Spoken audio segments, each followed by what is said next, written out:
watching live, checking us out on YouTube, or listening on your favorite podcast provider, you are most definitely my people.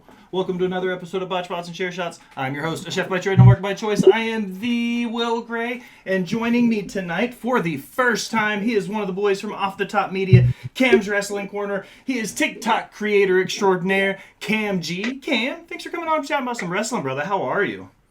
I'm doing pretty good, man. Thank you for having me on. It's a last minute thing, so I'm new to this whole thing, but I appreciate you, though. I'm glad you're here, and I'm glad to pop that Botched, Bots, and Chair Shots cherry. Tino, what's up? Thanks for stopping by. And joining me on the right side of your screen, he is the co-host of the #1 wrestling podcast on the Hub. He is host of the Straight Talk podcast. He is the Sultan of Spit or Swallow, but most importantly, he is the warden of my heart. Daddy Delgado. Vince, thanks for coming on. How are you, Papi? I'm doing well. Thanks for having me. This is fun. I'm looking forward to being back on Botched Spots. It's been a minute, so I'm looking forward to it, man. I'm just glad to be here. You're so busy, Vince. You are so busy. You're busier than I am, and that says something. I don't think it's that I'm busy. I think just my work schedule doesn't coincide with yours. So, because you guys usually like to record 8 p.m. Central Standard Time, and that's usually when I'm still stuck at work. But later recording time allows me to be here, so I'm happy for that. Well, I'm glad to have you, nonetheless. And, as always, perched upon her iron throne in the Boss Bitch's corner, she is the Hova to my Beyonce. She is the Bonnie to my Clyde. She is the brains behind the operation. She's the Boss Bitch, Miss Al. Al, how are you? I'm okay. I'm losing my voice, and I just accidentally ate a Red Hot, so there's that. Oh, that's man, quality. That's just the perfect way to start the episode. See, we have a candy bowl, and Will mixes all the candy together, and there's Red Hots and other red candy that are not Red Hots and are cherry flavored, and I, of course, grabbed the Red Hot. I'm a little bit of a psychopath. I also have been sick for the last 2 days. As I'm getting better, she's getting worse, so that's the perfect way to start the episode. Tommy's here. Thanks for stopping by. Gentlemen, I tell you every week, we always start it the same way. Vince, I'm going to start with you. You're the seasoned veteran here. You've got the experience. What has you pissed off for greatness this week? What has you the most worked up? Good, bad, indifferent, gear, a match, a story, anything. What has you pissed off for greatness?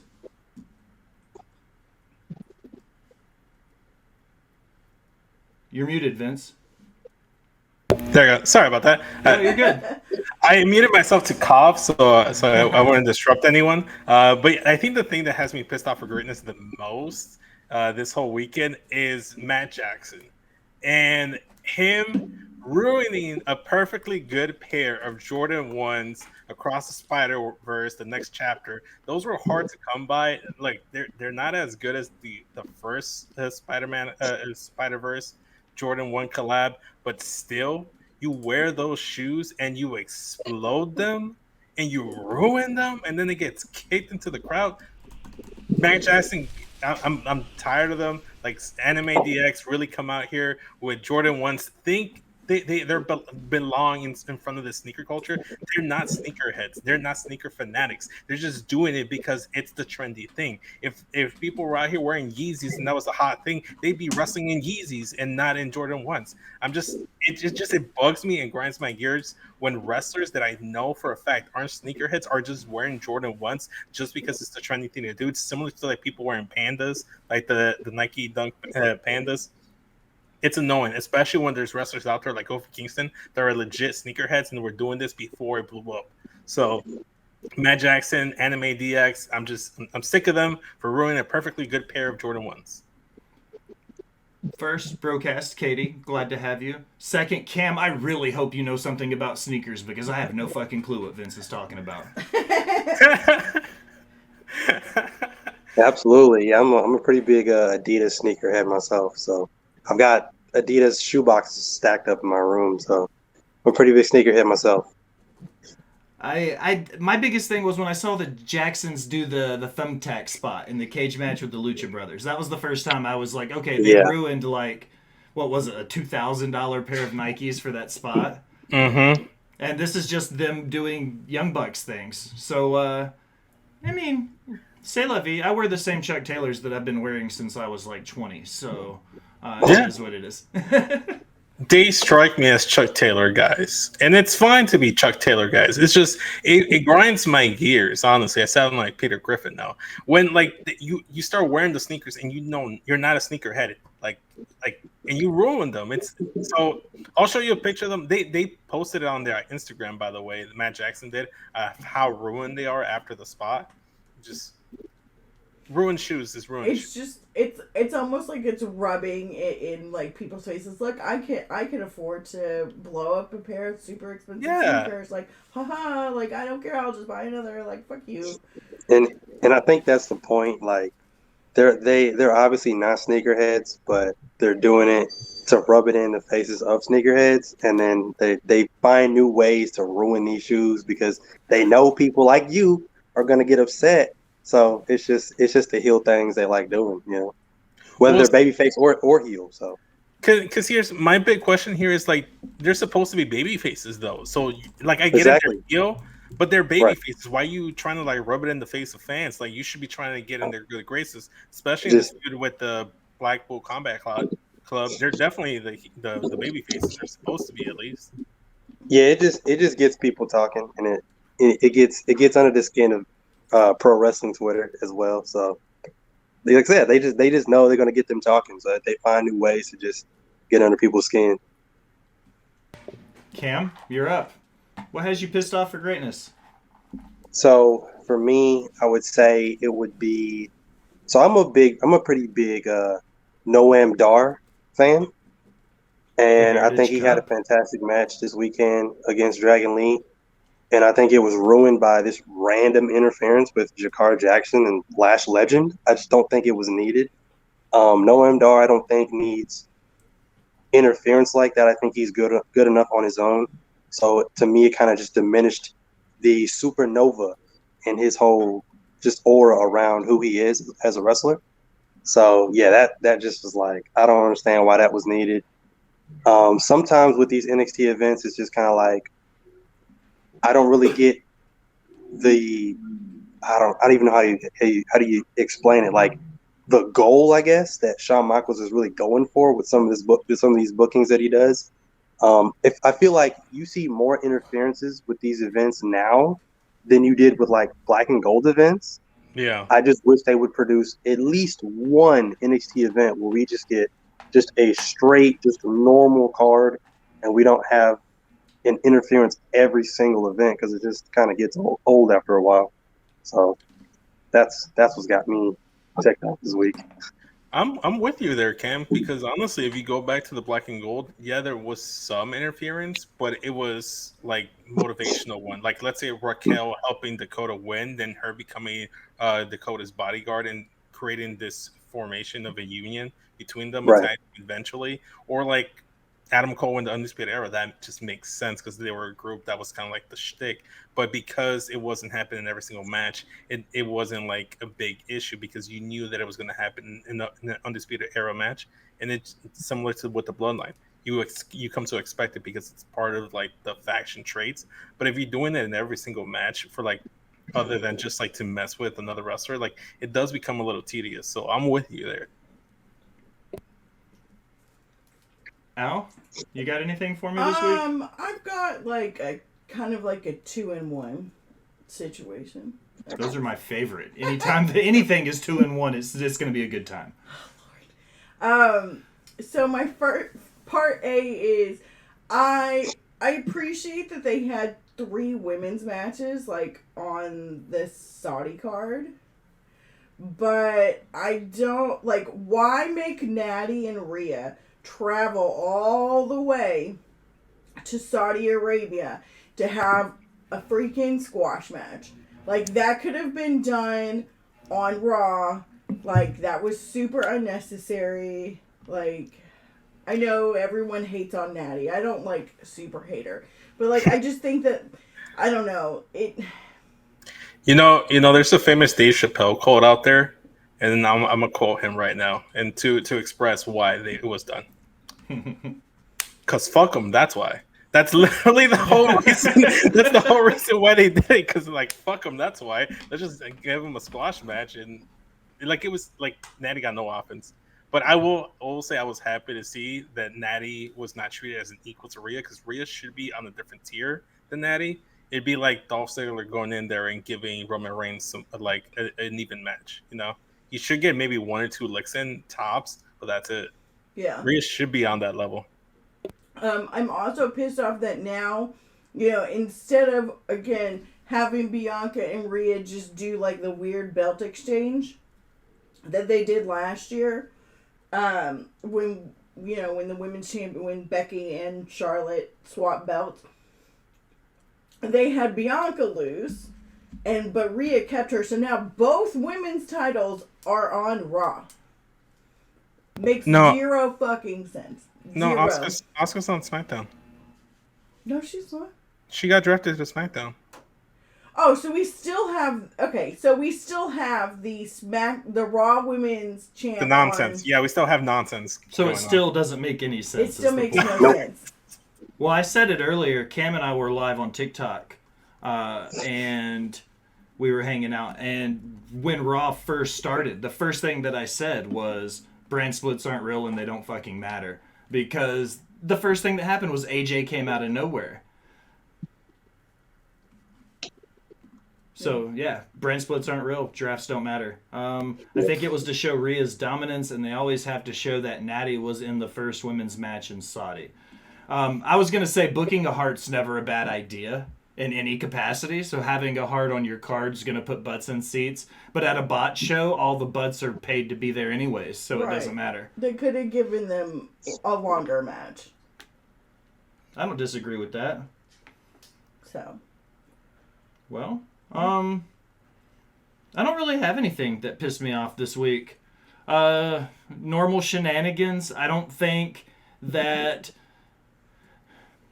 I think kind of trending off of what Cam was kind of saying. Like, interference to have interference pisses me off. You know what I mean? Like, make it make sense. Like, my biggest critique in wrestling all the time, and I say it often, is when I'm watching your show, be on the Indies or WWE or AEW or Impact or NWA, don't make me ask why.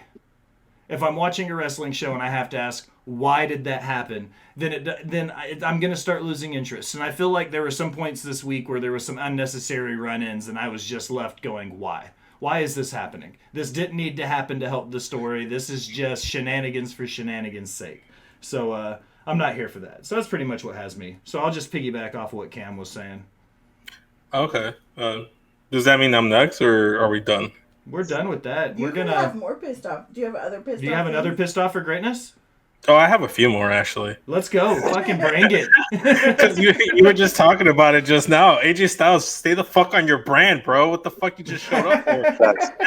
At least Paul Heyman showed up with like a visitor's pass or something. Like a visitor's pass. Stay on your fucking brand. Shotzi Blackheart, I love you.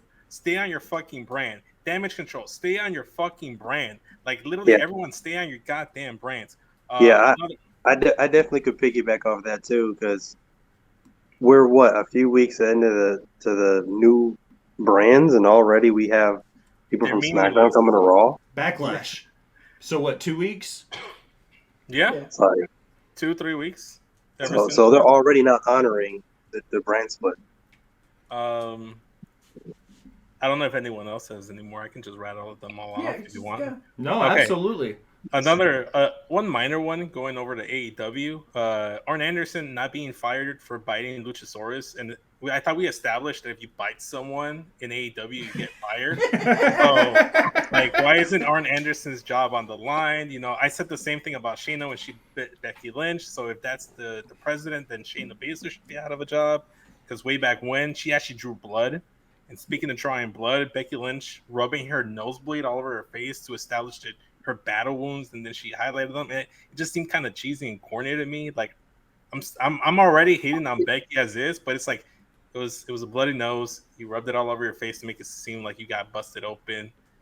Not the best thing. But yeah, I'll leave it off at that. I've got another one. I think I actually have this on. I tweeted about it. I was like, did I put this on News or Words? No, I tweeted about it. Why are we continuing to put belts on Ronda Rousey? Like, no one likes her. She doesn't like being in WWE. She's constantly talking about, like, all the things she hates about it. Like, oh, she's the Grand Slam champion. Yay, good for her. No one likes her. Stop putting belts on her. Katie says that it was also an in-ring situation. Ace still bit that man with his rabies backstage. Okay. Jeez. So if it happens backstage, is a no-no. If it happens in the ring, it's good to go. Got it. I'll keep that in mind for future references. All right. Well, Al, I'm going to hand it off to you. You can start going off with your news and rumors now. What you got for us? All right, first one. 1,000 versus 1,000. With Roman Reigns hitting 1,000 days, which reign was more important to their respective companies? Reigns in WWE or Nick Aldis in the NWA? Mm-hmm. Cam, you want to lead off on this one? Yeah, go ahead.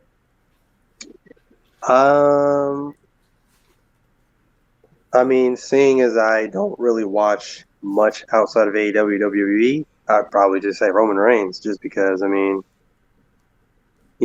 some people may not like this, but, in terms of professional wrestling, the WWE is the omega of wrestling. So anybody who does something that's history making or groundbreaking within that company is obviously going to mean a little bit more. And they talked about it at the Saudi show. Reigns literally is doing something that hasn't been done in like a century now. So that's crazy to me. It's crazy to me to even think about. And I think now they even put the graphic up of who has like the longest reigns or who's in the 1,000-day reigns, and he's like in the top 5 now. So that's mind blowing to me. And like him, love him, hate him, whatever, he's gonna go down in history books. And he's playing his role really well. So I think his 1,000-day reign over Nick Aldis' reign means a little bit more. I'm gonna say 2 things. I think they're both pretty significant because you just being champion for that extended period of time goes to show your body of work as a performer, a wrestler, and as an individual to be put on that pedestal and have a company trust you to like carry that torch. I will say this about the reign of Nick Aldis. It went on to go on to Tyrus, so whatever there were a few stops between him and Tyrus. I know there were a few stops here and there, but the end result is Tyrus now, and no one really cares about NWA. Nick Aldis isn't even there anymore. You look at Roman Reigns, I think that we're going to really determine this after to see who gets the title off of Roman Reigns and what they do afterwards, because these are big champions. These were giant monumental reigns, and what you do with that afterwards kind of signifies what that impact of that reign was. So I'm going to say right now it's inconclusive until Roman drops that title and see what they do with that Universal WWE Undisputed Unified Heavyweight Championship. Make one belt. Yeah. They'll eventually have to make one belt, right? Whatever, like whoever takes the title off of him and see what they do with it, I think that's going to signify who had the better reign, like what they did afterwards, the long-lasting impact. So the rumor has it that they're going to retire the Universal title. So I think both belts are just going to be merged into just having them make one belt. Yeah, they should. I like what you said about like it's kind of inconclusive based off of who beats Roman. I like that because I really didn't think about that. I will say though, I believe whoever does beat Roman obviously is going to have a jetpack strapped to their back because Roman hasn't been pinned to the mat in 4 years. So 2019. Yeah. I'm gonna say this right now. WWE Espanol Twitter account put something in the air tonight, and I just felt it. They said, "Should Dominic be in contention for the World Heavyweight title?" And I'm like, you know what? Put the World Heavyweight title on Dominic. Put the Universal title on Dominic. Put all the titles on Dominic Mysterio. Let him truly live up to his gimmick and be the Dom of WWE and just dominate the divisions. Te amo, papi, pero no me gusta. It's all right. That's a hard pass. getting back on the Aldis and Roman thing. Me doing my due diligence, I sent a message out to a close friend of the show from the NWA, and I asked them the same question. So the response that I got from someone inside the NWA was Nick was more by necessity, but it kept the company afloat in a very challenging time. I don't think Roman was anticipated to go this long, but Cody's injury opened the door to it and changed the whole story in its entirety. So that's from somebody inside the NWA. They said, ultimately saying that Nick Aldis's reign at that point was a necessity. They had to have that go-to, be-all, end-all for the company so he could carry them on his back. They thinking about the fact that Aldis was the champion through COVID and then through the changeover when Billy Corgan's group came in. So I think what they were saying was Nick was more of a necessity, and with Cody's injury happening, they had a chance to give Roman 1,000 days. That's true. I would also like to point out that what I took away from that whole analogy is the simple fact that NWA needed Nick Aldis to last that long. WWE was not anticipating Roman to last that long, and he continues to keep going. So, like, that's so like the endurance and durability of Roman Reigns is what's going here. I think looking back at the original question, though, I would definitely say Roman's, not taking away from what Roman's did was, but from the promotion's perspective, I would say that Aldis's was more important to his promotion because without Aldis's 1,000-day reign, the NWA might not be what it is today. So that's the reason why I vote to say Aldis's was more important for his promotion, even though Roman's will have a bigger impact on wrestling overall. I'll also make this analogy. I will say that, like, let's say my consumerism, like, let's say if I go to like a corner, like a local corner store, my business is more important to them than it is to Target. So there's also that. Yeah, it's kind of the same thing, you know? Like, WWE deals in millions and millions. AEW deals in hundreds of thousands. NWA is dealing with tens of thousands. So the smaller your piece of the pie gets, the more important those 10, 15, 20 viewers become. So Fair enough, yeah. Yeah. Al, what's next on your list? Asuka dethrones Bianca in Saudi. Was this the right move to take the belt at a bot show? Vince, you want to tee off on this one first? I will say this. Similar to like the take I had with the Roman Reigns and Nick Aldis title reign, it depends on what they do afterwards. If this leads to Asuka having a lengthy reign, or this leads to a Bianca Belair heel turn, because that was speculated. That's what I was hearing, rumblings that this would be the first step of a Bianca Belair heel turn, which we haven't seen since her days in NXT. And that's untapped potential. I think you can still put the title right back on Bianca, but this time as a heel, taking it off of Asuka, and because you need a catalyst. She just can't turn heel just to turn heel. She needs a catalyst, and this is the catalyst for a set change. Should it have been that Night of Champions in the Saudi Arabia show? Probably not. They probably should have just done that at WrestleMania, but they wanted to give her that historic reign of being the longest reigning women's champion of the modern era or something along those lines. And that's why they did it. That's why they didn't do it at WrestleMania. But we'll see. It's going to continue to play out. I'm okay with the decision right now. But then again, I can see why people would be upset the other way around too. I'm not mad with them taking the belt off of Bianca per se. I really like Asuka. However, I feel like they didn't do enough for Bianca as far as like storylines and, you know, competition throughout her entire reign. Like, there are so many great women in that locker room, and they just gave her like shitty story after shitty story. Like, Asuka was the best story out of all the ones that they've given her.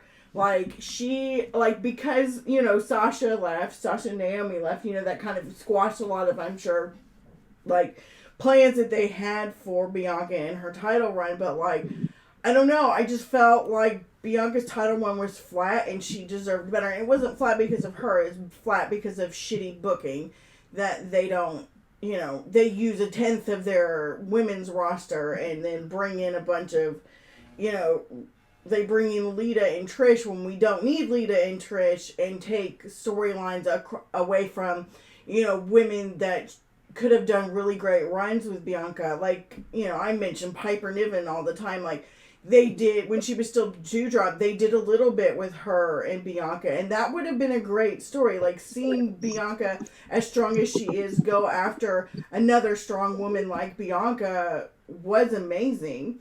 They could have done something with her and Raquel, also being two super strong women. But they didn't. They gave Bianca just shitty competitors.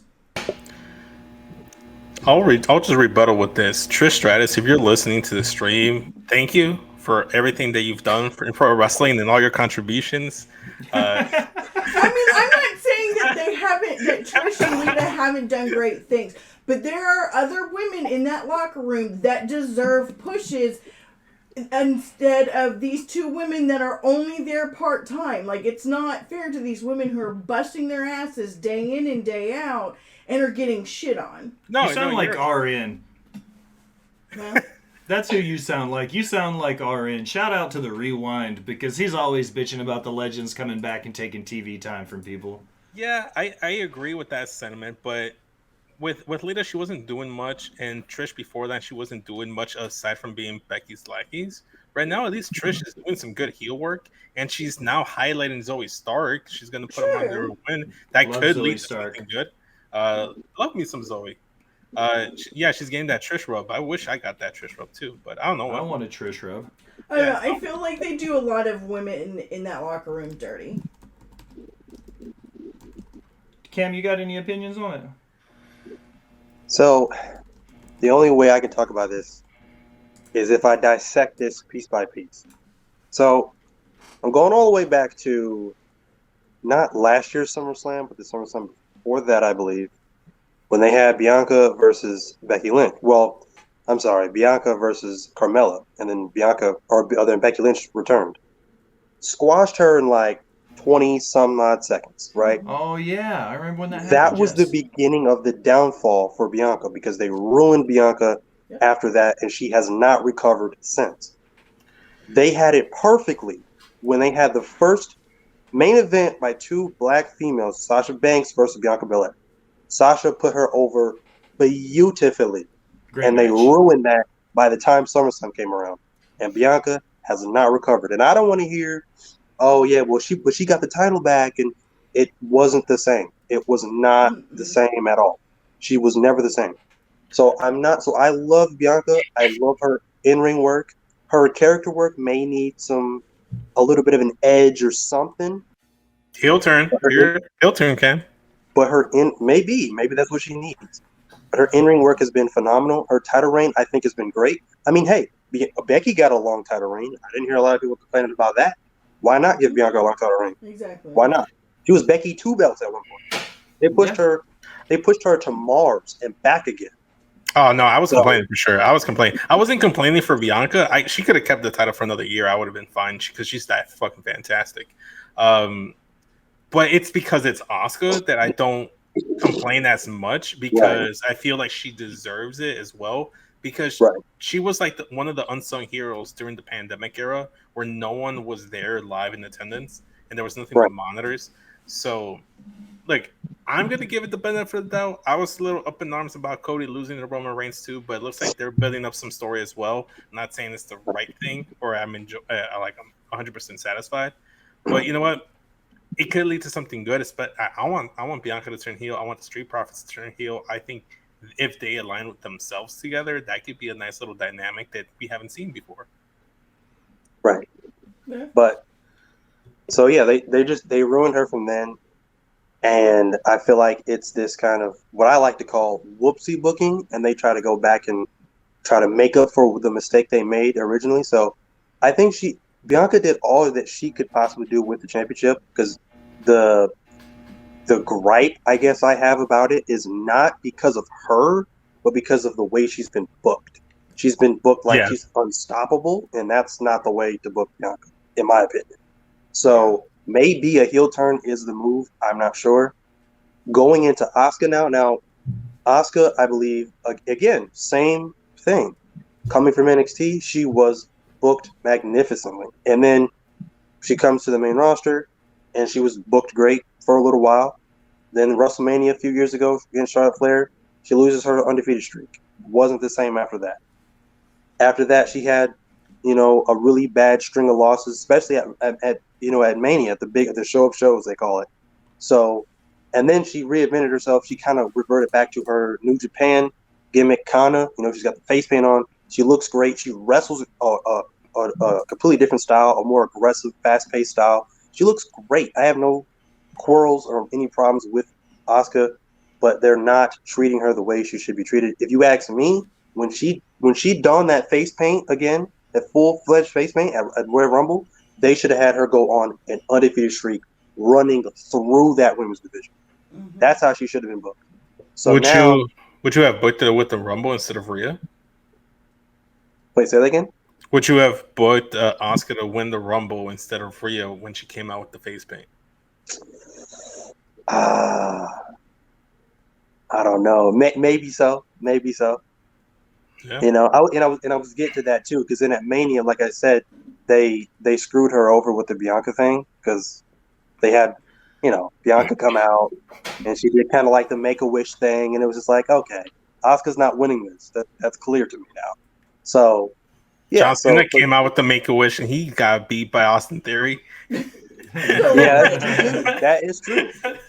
That's fair. That's fair. I think. Oh, go ahead, Kim. Oh no, just this last thing. So after that, it's just like I can't really take Asuka seriously. So once again, I just feel like it's this whoopsie booking again, and they're going back and they're just like making up for it. Especially since Bianca started to get booed in Puerto Rico, they're just like, "Oh, this is bad. This is bad. This is a John Cena kind of thing. We don't want this. So we got to get the title off Bianca." So I don't really trust it right now. I'm glad she's champion, but I don't trust that they're gonna book this the way it should be. But who knows? We'll see. Time will tell, I guess. You know why I don't trust the Cam is because those were SmackDown superstars wrestling for the Raw Women's title, and then you have Raw wrestlers wrestling for the SmackDown Women's title. The women's division is in shambles. We have NXT Women's Tag Team Champions on SmackDown that aren't defending them, and NXT has lost them. So it's like, the fuck are we doing? Drafts aren't real, and brand splits don't matter. It's chaos. It's chaos. Chaos. My biggest thing that I don't like about them taking the belt off of Bianca, I'll, speak into the echo chamber and repeat everything you guys have said, the handling of her booking, getting here, all of those things. But I would say my only gripe about her dropping to Asuka, because Asuka would have been my pick, my only gripe is that they did it in Saudi. I think from the fans' perspective, it would have meant more on American soil. This isn't a political thing. This isn't a moral thing. But I think that putting Asuka over in front of an American crowd, an American fan base, would have been a totally different feel than a bot show in Saudi. Because those Saudi fans weren't quite as invested in Bianca as the American fans are. They weren't quite as invested in Asuka as the American fans are. So I think that was one of those, snippets. A very small, minute change I would have made is figure out some way to get the belt on Asuka, but do it in the States. I wouldn't even say the States. I would argue even Canada or Puerto Rico would have been a perfect example. The UK would have been great places to have these moments, because I think Asuka actually beat Bayley for the title at NXT TakeOver London, I think, if I'm not mistaken. So it would be a callback to that. So. Okay, so picture this. This is probably far-fetched, but what if WWE did a show in Japan and they booked this match? If they do that, then yeah, give fucking Asuka the title there again. Fans over there would go freaking nuts for Asuka. Oh yeah, or Puerto Rico. If they seem to have a thing for Asians because they were through the roof for EO. Well, let me derail real quick before Al gives us our next topic, and let me ask you guys this question then realistically. We know Tony Khan has the Forbidden Door, AEW and New Japan. We know that Impact and New Japan have a great working relationship. We know AAA and AEW. We know CMLL and New Japan. I could go for days about the working relationships between each promotion. We haven't seen it since the early 2000s. When do you think we see that WWE Forbidden Door style moment? And I'm not talking about an Impact person coming in for the Rumble or something like that. When do you think we see a working relationship again where we have, in 1998, the NWA North American Champion comes on Raw. In 1992, the Smoky Mountain Wrestling Tag Team Championships are on Survivor Series. Do you think we see something like that in 2023 where a New Japan or a AAA or somebody comes into the WWE umbrella? Not really, because I just don't think WWE, I feel like WWE, they're so far up on just I don't even know what you want to call it, the totem pole or food chain or whatever. The I feel like echelon, they just however you want to look at it, yeah. However you want to look at it, I just feel like they kind of turn their noses up at companies that they feel are below them.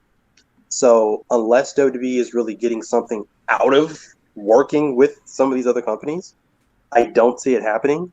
And despite what Triple H may say or Vince may say, I think, and I have no quarrels with Triple H, but, he'll sit up in the interviews and he'll get asked these exact same questions and he'll be like, oh, yeah, the door's open. And he only says that to get us talking, to get people like us who have podcasts and like that talking, because nothing ever materializes from it. Because I'm sure as soon as that interview ends and he goes behind closed doors, he's just like, I'm not doing that. I'm going to waste my time with that. So while I would love to see it, I just don't see it happening, unfortunately. AEW is more the company that would be like, yeah, they would shake hands with New Japan. They'd shake hands with GCW. They would love to do that. WWE, however, I don't know. Unless they're getting some sort of multi-billion-dollar deal out of it, I don't see it happening. I think I'll say the simple answer here, and I think this is the real, honest to God answer, and that's when Vince McMahon's dead. When he passes away, because we saw he was removed from the company, he sneaked his way back into it. So until he's gone, and this is under Triple H and the Khan and whoever, I can realistically see a pay-per-view or see New Japan Pro Wrestling stars show up in WWE, because in NXT, I can't remember which takeover it was, but it was Tyler Breeze versus Yushin Thunder Liger, and it was Triple H that was out there bringing New Japan stars like Fergal Devitt, Shinsuke Nakamura into the fold. Hideo Itami came in, previously known as Kenta. These Japanese stars that came into the company, I think Triple H sees the value in it, and he even did a takeover in Tokyo, like the Beast in the East or whatever the fuck it was called, right? That's where Finn won the NXT title over Samoa Joe. I think that's the only way this happens. If it's isn't a show that's in Japan, a takeover-esque show that's in Japan, similar to what they did with Backlash, or like a Saudi show, or like even Money in the Bank in London, or perfect example, Clash of the Castle that was in Wales.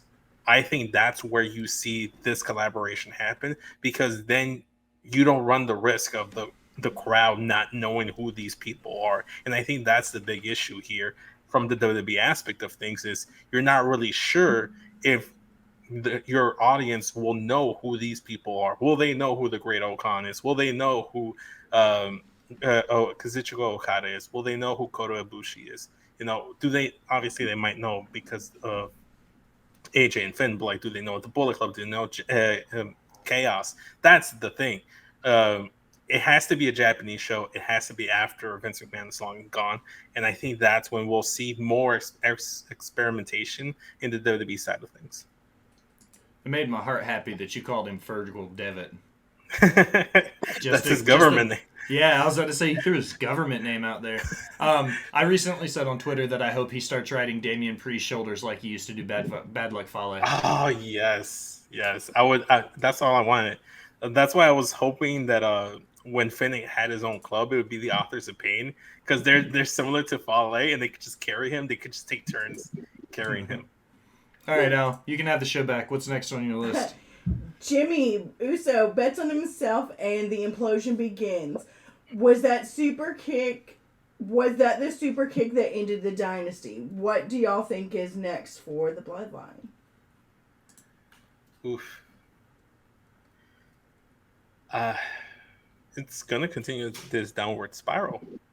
This is just gonna be another catalyst, another fuel to the fire. And obviously, we knew from the jump Jimmy was really only following in line because they had success. Now that they don't have success, he's not gonna take this line down. When he initially came in, he was like, "I ain't nobody's bitch."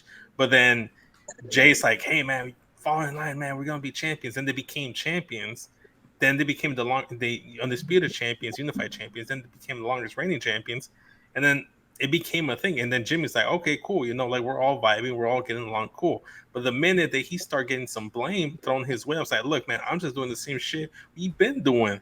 Like you just salty because like shit isn't going your way and you're trying to scapegoat and throw it our way. No, it's not our fault."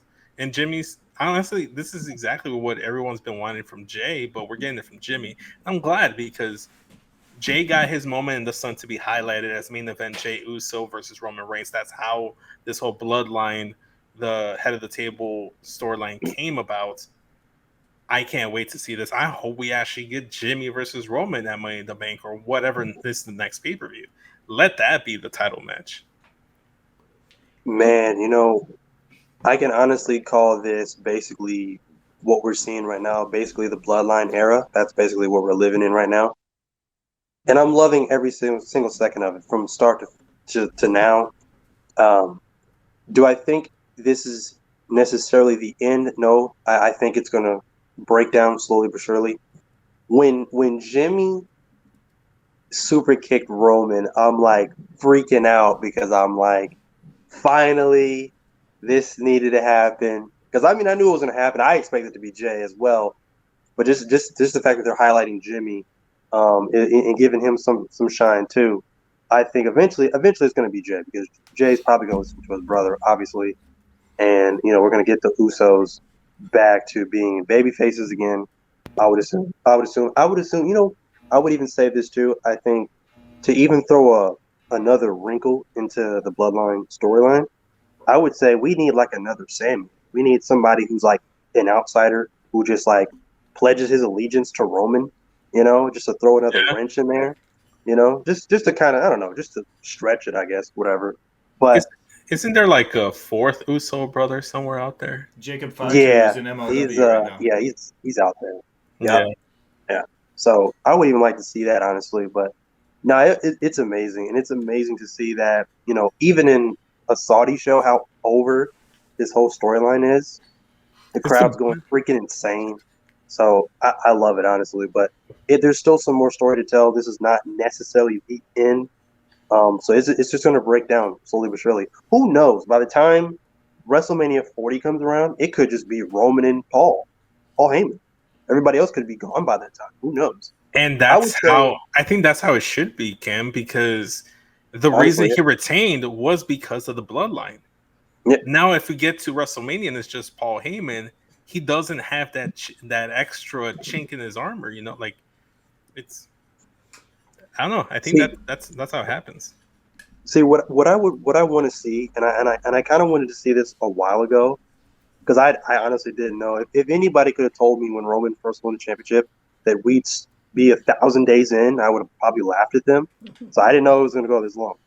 But what I wanted to see a long time ago was like Roman lose the title and then him kind of revert into like right now he's confident, he's cocky, but like I would wanted him to see him lose the championship and then revert into like this kind of like this like desperate kind of heel where it's like, oh, I gotta get back my pride and joy, my title, have him be angry, have him be unhinged. I would want to see him be that way. So I kind of feel like if we get to 40 and it's just him and Paul, I feel like he's going to be going insane because he no longer is like this mob boss of the family, this head of the table that he's been, confident, cocky. I think he's going to go into 40 and it's just him and Paul, and he's just going to be like in his head that he has no backup anymore. He has no support anymore. The only support he has now is the wise man, Paul Heyman. So It's gonna be very interesting to see where they go from here. Katie said the super kick heard around the world. She says it's gonna lead to Usos versus Roman and Solo at SummerSlam. If I were to guess, maybe we see Solo turn on Roman there and fly Solo, pun intended, or joins his brothers. Now here's two things. One, there is still another NOI family member on the roster. Nobody's meaner than Tamina. Yeah, and she is on SmackDown. She is there.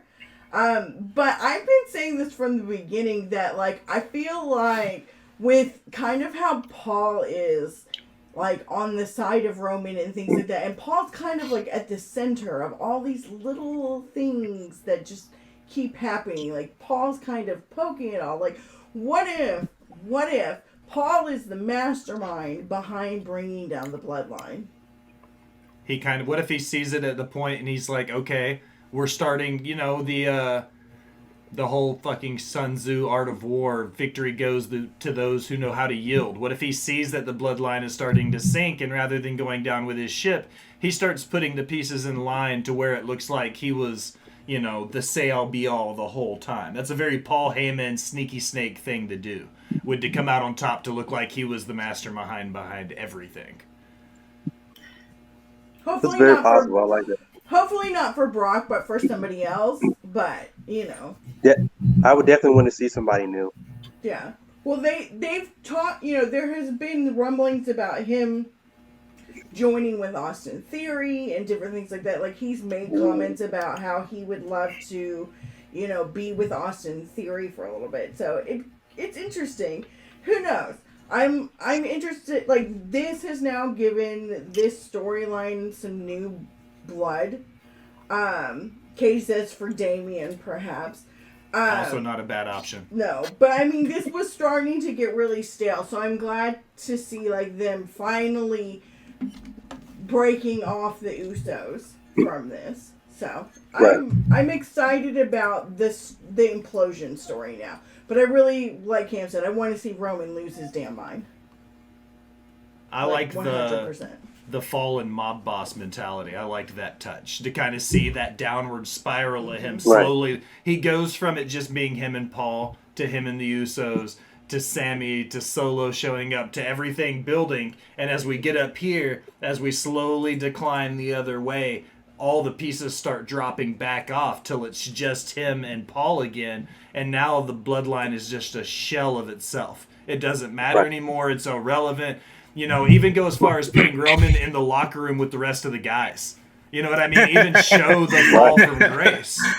Oh man, yeah. I would love to see. Like, when they break off. I honestly would love to see the Usos now be a trio with Solo. I think them three together would just work. I'll even say this: like, if Paul Heyman ends up being the key to the downfall of the bloodline. I would even say, like, I know, you said Austin Theory. I would love that. I would even say, and this is probably really far-fetched, but I would say even have somebody be called up from NXT. I would think Braun Breaker. I would like to see Braun Breaker be a Paul Heyman guy. Ooh, who knows? That's a great pick. Didn't even think about getting Breaker called up and being... Because he needs the mouthpiece. Call a spade, right? He definitely does. He needs the mouthpiece. He does. Yeah. I don't know. This feels like very, very similar, and it could probably be told almost exactly similar to the downfall of Evolution. First, it was Randy Orton going off on his own. He got kicked out. Then it was Batista slowly turned on him. Then Triple H turned on Ric Flair. So it could be a case of first the Jimmy descends, then Jay lines up with his brother, and they fully leave. Then it's Solo versus Roman. Then after that, maybe Roman turns off Paul and he blames him for everything. Even he might not even be the catalyst, but in Roman's mind, he might be. So, and that could be part of the whole he's losing that type of thing. He's just looking for someone else to be the scapegoat. Doesn't see that he is the problem within. The rise and fall of the Four Horsemen is another good example of that. Because they came up together with J.J. Dillon, and then by the end of it, it was everybody slowly deteriorating to where Flair was the only person standing.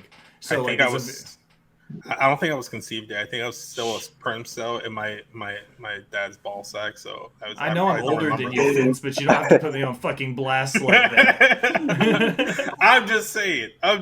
I don't think I was conceived yet. I You wasn't can either at even that point, but damn. you can even say this is comparable to the NWO Civil War between Wolfpack and Black and White.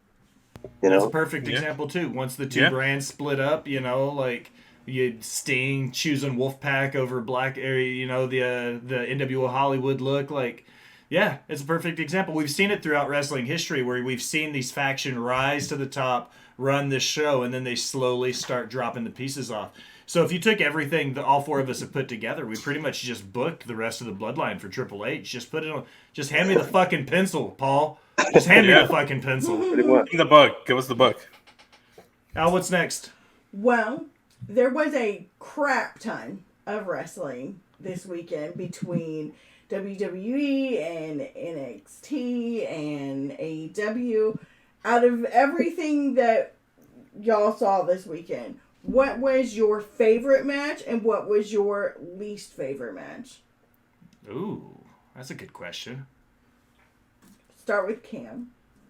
Put him on the Oh spot. man, my favorite match probably was the Night of Champions main event, or should I say, the match that ended the show, because it's technically 3 main events, quote unquote.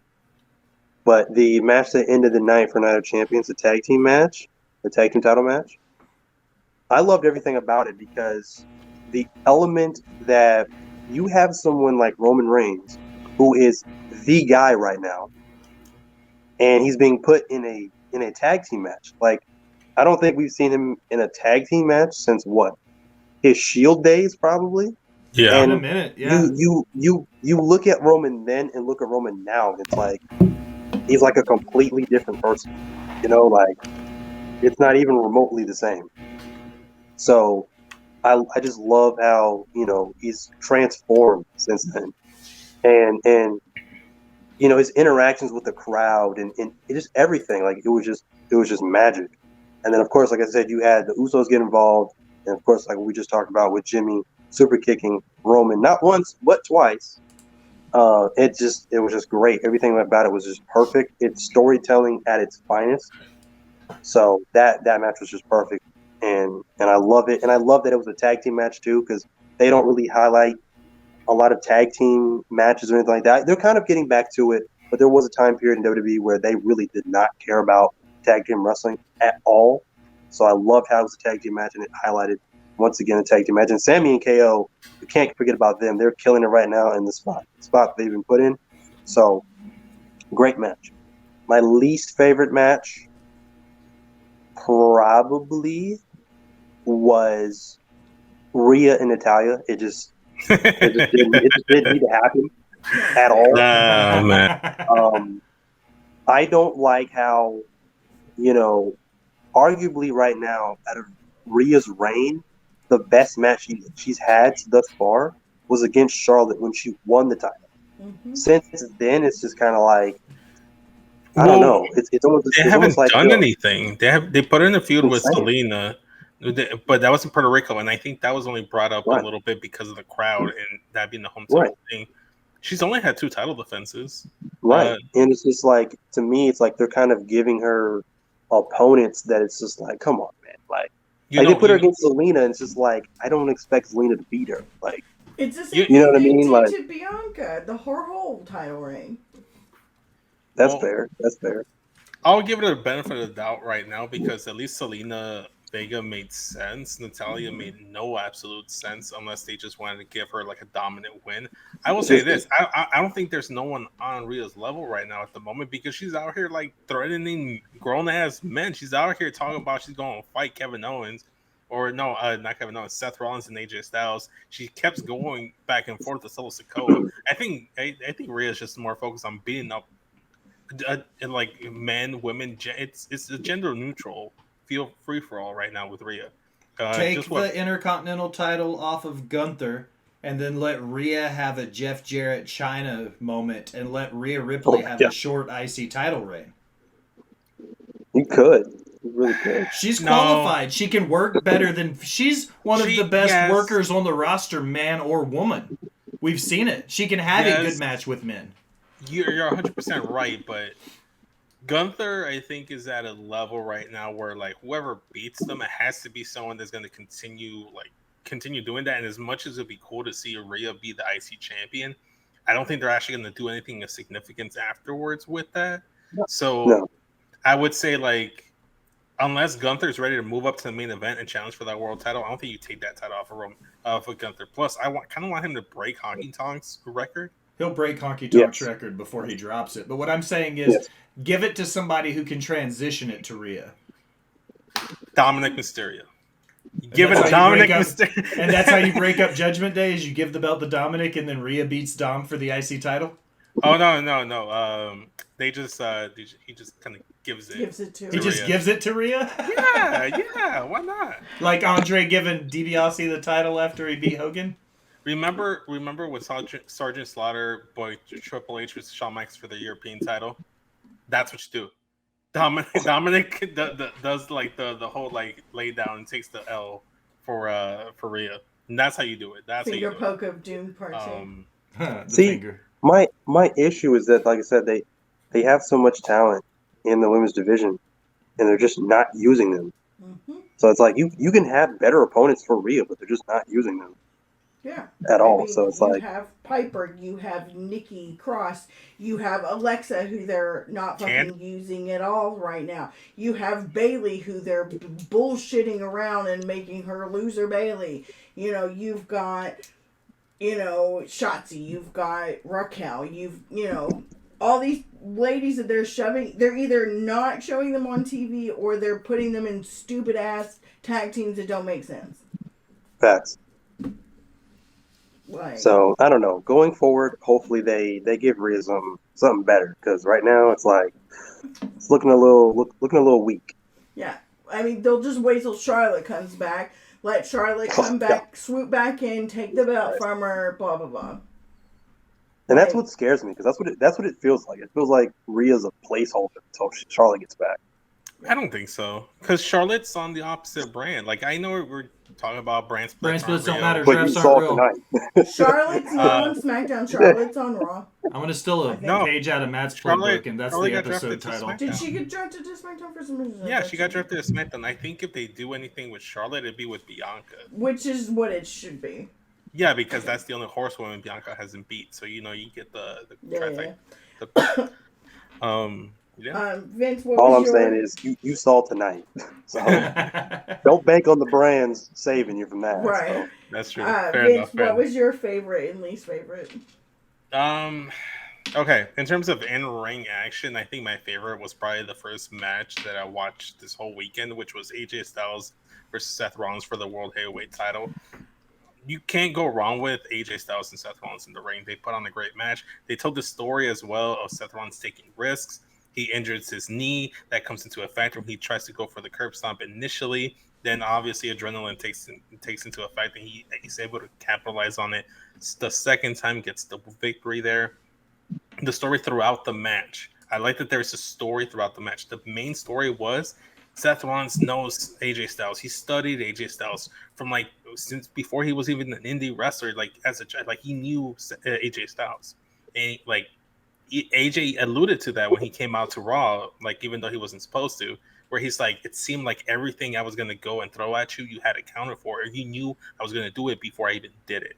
So that was the story. I love that, and Michael Cole did a great job, because I didn't remember this. The last time AJ Styles had a world championship match was against Seth Rollins for the Universal Championship way back in 2019. So there was history there, and I loved it. It was great. It was a great way, and obviously they started off the match with that because Seth Rollins had to go back to the States to record more MCU movie stuff in Hollywood. So they got it done. They got their time. So that was my favorite match of the weekend. My least favorite match, and I think I've already talked about it. It's can't talk right now. Anarchy in the Arena. One, I think I've gotten to the point in my life where I'm not too invested in thumbtacks or explosions, like hardcore death style matches, like just like anything like that, just doesn't really like stick to me anymore. Obviously, like when there's a John Moxley match, there's going to be a lot of blood. Like I mentioned, Matt Jackson ruined a perfectly good pair of Jordan 1s in that match, so that alone is reason enough for me to make that my least favorite match. But then also they had like Wild Things playing live the entire like for a good portion of the match until the Bucks super kicked the lead singer, and that just so fucking annoying. I couldn't get into the match because I kept hearing that, and I just kept getting so annoyed that I couldn't not focus on it. Then also to the lead singer basically did blackface, and no one said anything. I was like, am I the only one that was bothered by this? That was definitely unique. That's for sure. Yeah. So I just wasn't a fan. Like there were aspects of it that were great, but it took me out of it early on. Yeah. So that band was also super terrible. Mm-hmm. And they did that the last time they did a street match with the Blackpool Combat Club. That I guess it was like Stadium Stampede 2 or whatever. Yeah. Where they just played that song over and over again. I want to kill somebody. It was dumb, and they weren't even playing it well. Like no, they sounded so awful. Like, was it by design? Are we supposed to hate this? Is this like the Matt Jackson ruining sneakers on purpose because we know it riles up sneaker fans? Like, what's going on here? Mr. Gray. Yeah, terrible. I agree. My match of the weekend. I have my serious match of the weekend, and then I have my Will Gray match of the weekend. My serious match of the weekend is the Dragunov Dijak match at NXT. I think the story they told in the match from beginning to end showed you the uphill battle, that Iliad, however strong and passionate and striking in the abilities that he had, Dijak just could overpower him at every step. And down to him being in the corner and beaten up and crying and bleeding. Like, I thought that was a great, story they told, from beginning to end. Yeah. My match of the weekend that I think is going to have more importance than it's willing to say right now was Deonna Purrazzo beating Jordan Grace in Impact at Under Siege for the Impact Knockouts Championship. For one very big reason.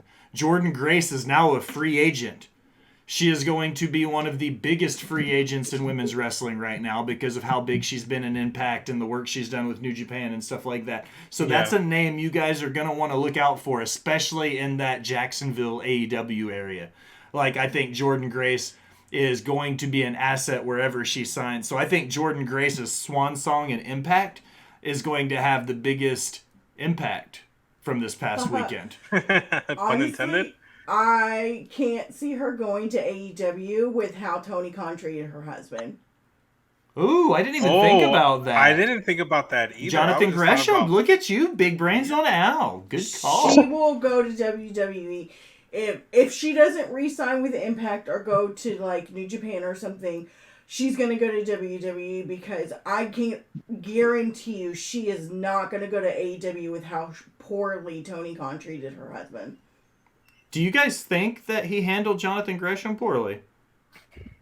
I wasn't really seeing the ROH booking of Jonathan Gresham enough for me to sit here and be like, yes, he was treated unjustly. I know they had issues and disagreements back and forth about his booking.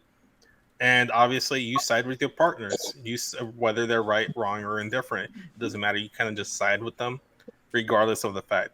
I didn't consider that, Allison. Honestly, that's a really good point to bring up because in terms of fit-wise, I think AEW she fits better because they need bigger names in that women's division to help elevate them. Yes, they have the Outcasts as well, but they just kind of feel like NWO, the WWE version of NWO, not the legit NWO, which is what they want to do. You have Britt Baker, you have Jamie Hayter, but Jamie Hayter now is injured. Thunder Rosa was out with injury for a while there, but then there's rumors and speculation that has frictions with a lot of members of the roster. You have Jade Cargill, but then a lot of people got bored because she kept going and just squashing people and not really doing anything of substance. You just signed Taya Valkyrie as well, so that's another name. I think Jordan Grace is a name that you can throw in there that's worked with a Britt Baker in the past, has worked with a Taya in the past, and could work well with someone like a Tony Storm or a Jade Cargill. But I don't even know if WWE would be a place for them, because right now they're not signing anyone. Because if you would have, if you had asked me before he showed up in AEW where Jay White's going to show up, I'm like, oh, WWE easy. He's going to show up in the Rumble, or he's going to have some sort of program. But he's WWE bound. It made the most sense. But because not only Nick Aldis, but Jay White wasn't signed by WWE, I don't really see anyone being signed by WWE anytime soon until this merger and like full on sale is complete and done with. Yeah, they're on a hiring freeze and are actually having to make $50 million in cuts. So come July, there's going to start being talent releases. And honestly, like I don't want to be that person, but there is people on the roster that I think should be cut because I think they could do something better elsewhere. You know who's the roster cut survivor of them all? Dana Brooke. Amen, dude. Amen. Is she just like immune or something? Like, oh my gosh. Yeah. She kept her job when Bray Wyatt didn't keep his. She kept her job when, fucking everybody who got cut in 2021, and Dana Brooke has been trooping. Like, good. That's a fucking call right there, Cam. Dana Brooke is immune to getting cut. I wouldn't be surprised to see someone like an Akira Tozawa get cut, or as much as I love them, Los Lotharios. Those are great wrestlers. Humberto Carrillo and Angel Garza, fantastic wrestlers.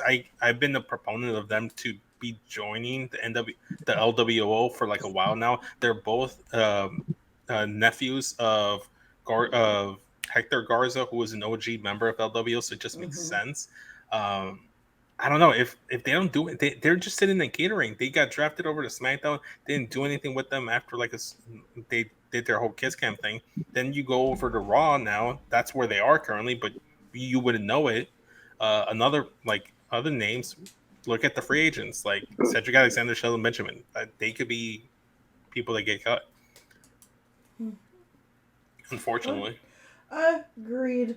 Yeah, I have a feeling, a lot of the was once the 24/7 division, and I probably, as much as it pains me, some of these women that they just don't use because they're stupid are gonna get cut because it's. They should let go of Valhalla for sure. Sarah Logan, Valhalla, whatever. She should get released. Yeah, they could also let some of these Legends deals go. For these Legends that aren't actually doing things like I get that like Vince wants his buddies to like not be in the poorhouse, but like who's a good name they should definitely cut their losses with is Ronda Rousey. Oh yeah, Ronda Rousey. I can agree with that. I'm pretty sure you're paying her a pretty penny. I'm pretty sure she's making almost like $10 million just on her own. And all she does is trash them. Exactly. So, yeah, get her out of there. I wonder how much she does make. Al, you got anything on your list left for us? Just a couple of highlights. Congrats to Tay Mello and Sammy Guevara expecting their first baby. That'll be. I love healthy, happy children. So I say this jokingly, but that'll be the most obnoxious child on the planet. I guarantee it. Absolutely. Let's see. A couple AEW signing rumors of Oldberg and Ryback. Oh, God. Please. I can see Goldberg being signed. But look, I'd be okay with Goldberg being signed by AEW for the simple fact that I want him and Jericho to just kill each other and they both just die and they're just like gone from pro wrestling. They ruin each other's careers. That's what you do. That's how you book it. That's how you end both their careers. Rhea Ripley reacted to the Acclaim's rap about Dominic Mysterio at AEW Double or Nothing. She reacted to the rap when she wrote the following on Twitter. Hey, Dominic Mysterio, we're over in 2 companies. Nice. Dominic is over.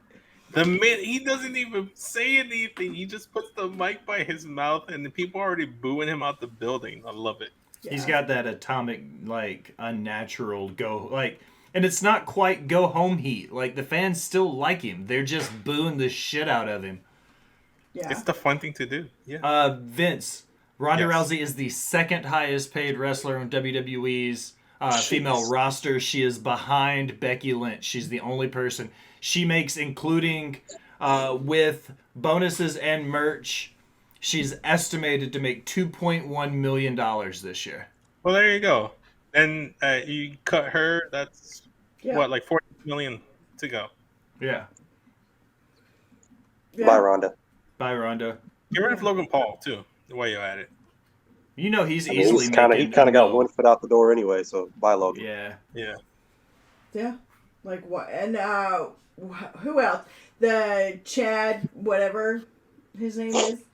Chad Gable? No. Gable Stevenson. There we go. Gable Stevenson's, yeah. Whatever. I was like, no, I finally got over with Chad Gable. Babyface Alpha Academy is amazing. Gable, Stevenson. I knew it Gable was part Stevenson. of his name, whatever. Yeah, cut him. Like, honestly, if Bray's going to continue to be a crybaby about creative, like, bye.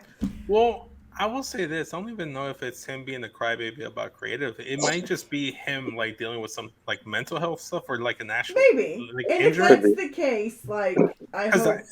I think that's why Alexa's gone. I think it's, like, more of a... No, she says that she's not actually on hiatus. They just haven't written her a story. Oh. She had some skin cancer removed from, like, her cheek or whatever, but it wasn't anything that kept her out for very long. It was just stitches.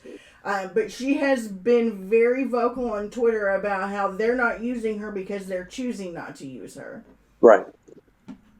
They so the case with Bray, for me, it's like the mistake they made with Bray is giving him any sort of creative freedom. Because I think Bray wants to go one direction and then the company wants to go another direction with his character. Mm-hmm. And they're kind of just going back and forth.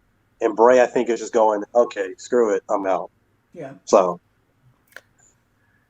I give him the benefit of the doubt still. Personally. But the problem is that, like, now all these people that were wrapped up in that story, like Nikki, potentially, and Alexa, and, they signed, oh my God, what the fuck is his name? Was your first interview, Will? What's, Eric Young. Eric Young has been signed since November, sitting in the back. That's unfortunate. Waiting for that storyline to come back. So there are multiple people waiting for Bray to figure his shit out to continue this story. Like, it's just right. It's just oversaturated right now. They just have too many moving parts. I think they're overwhelmed. They don't really know what to do with so many people. So I'm sure when they hear cuts, they're just like, thank God, because we can actually focus and have some room to breathe. We don't have so much talent to worry about, try to get them booked on television. So yeah. I mean, it sucks for the talent, but, like, if we're not seeing you and you're sitting at home, like, collecting a paycheck, like, you deserve the right to be able to go and wrestle somewhere else. Right. Like, that's Absolutely. Not fair for you or your career to just be doing nothing. Like, sitting in camera. Absolutely. Like, it's stupid. So. Yeah, that's pretty much, Oh, yeah, Will wanted me to share with everybody that I've never seen the original Stadium Stampede. Yeah, that blew my mind. That she's never seen, like, the Matt Hardy teleporting, becoming the different gimmicks of Matt Hardy thing. Like, how did that slip through the cracks? I don't know. I have a feeling that we're going to watch that soon. Oh, yeah. Jim Cornette lost his mind when he watched the Matt Hardy teleporting. He was going ballistic. Of course he did. I can only imagine. For me, it was the clip I saw of Adam Page coming in on the horse. I'm like, what the fuck? Oh, great. Doing cowboy shit. I guess that's where was that the one that Omega did the one-winged angel off of the like stands or whatever. That was the second Stadium That Stampede was the match. second That one. was a badass match. The So- That first was one was wicked. kind of a That joke. one with Angel was nasty. Was Yeah. the first one also the one where they ran over Sammy with the golf cart? Correct. Yeah. Okay. That was great. Best part of the match. Lord. He sold that like a champ too. Yeah, he did. All right, guys. That's it. We did all the damage we're going to do. This is the part of the episode where I don't say anything, though. Cam, put yourself over. Tell everybody where to find you and what you got going on and your socials and all that stuff. So you can find me on Twitch with my guys at Off the Top Media. We do a Friday show with me and my boy Scouts called Friday Night Review. We review everything in wrestling of that week and whatnot. You can also find me on TikTok at Cam's Wrestling Corner. You can also find me on my other page at Call Me Cam G. And if that doesn't sizzle your bacon, you can find me on Instagram at 317 Bacon Eggs and Cam. It's the coolest Instagram handle I've ever seen in my life. Bacon, eggs, and Cam. Bacon, eggs, and Cam. I love it. I love it. It's great. I love the pun game. Papi Delgado, plug yourself. You can follow me on Instagram and Twitter at SCSVince. The link tree in my bios will take you to everything: Straight Talk, Smack and Raw, Creation World, Get Your Podcasts. You know, check all that stuff out. I recently did an AEW brand split draft with Katie Kinsey Bebe of AEW. I was drafting for Collision. She was drafting for Dynamite. So check that out. That's available right now on Apple Podcasts, Google Podcasts, Spotify, the works. Just search up SES Vince in your favorite podcast platform. And you'll be able to find the show. So do that. Al. You can find me on Twitter, Instagram, and TikTokies at JustAGirl918. I don't really have a whole lot going on right now. Yeah. I can say I'm going to do a comic, but we all know that's not true. When was the last time a Hill Support Group comic came out? It's been a minute. Was Roman still champion? No. It was right before the first. It was when Seth had the U.S. Championship. Oh, okay. So it's been a minute. It's been a minute. Yeah. It's gonna happen. Sorry. Well, Cam, Vince, I appreciate you guys very much. A few housekeeping notes. Look in the links in the description. You'll find our links for our Discord, for the merch shop with Angry Lemonade. Check all that stuff out. Botched Bots and Chair Shots is also partnered with the Bloodline Entertainment Network. If you want to check out any of my written stuff, all of my written work is now found exclusively over there. You can still check my links for all my stuff. But I'm going to do my shout-outs. Follow Wrestling with the Truth and Ted the Hillbilly Hill. Those are my boys over on Twitter. Follow All Things Creation World. That's SES Vince and his boys, MATTRIDDER, Matt Ritter, Lord Cussalot, Travis Pointer, Mara the Shark Watkins. All things for that nerdish and Creation World. Bloodline with Devin at Clark Street and Cage My AQ with Dirt Sheet Dan. Follow my WCW primer, World Championship Wreckage with my boy Dad Hat. And follow Cam's boys Off the Top Media, Shadow, Jamie Rose, all of those guys. Follow all of them. Follow our boy Mike, All Wrestling for Life, Big Mike the Hill. And thanks to Germany and the U.S. for having us in the top 200 in Apple Podcasts. Big ups there. Nice. But now, as we close another episode of Botched Bots and Share Shots, and take a minute, thank you for listening. Remind you to go wherever you do anything on the internet. Like, follow, subscribe, unsubscribe, then subscribe again. Leave a comment telling me how great I am or how terrible I sound. Either way, it helps the algorithm. It helps find new listeners. And if you're feeling really generous to be one of the VIP people, head over to patreon.com and donate to the Rivet City Radio Podcast Network. You get some fantastic swag. We get some fantastic guests. It's a win-win for Cam G, for Papi Delgado, and for the boss bitch Al. I am the Will Gray. Thanks for stopping by and listening, my people.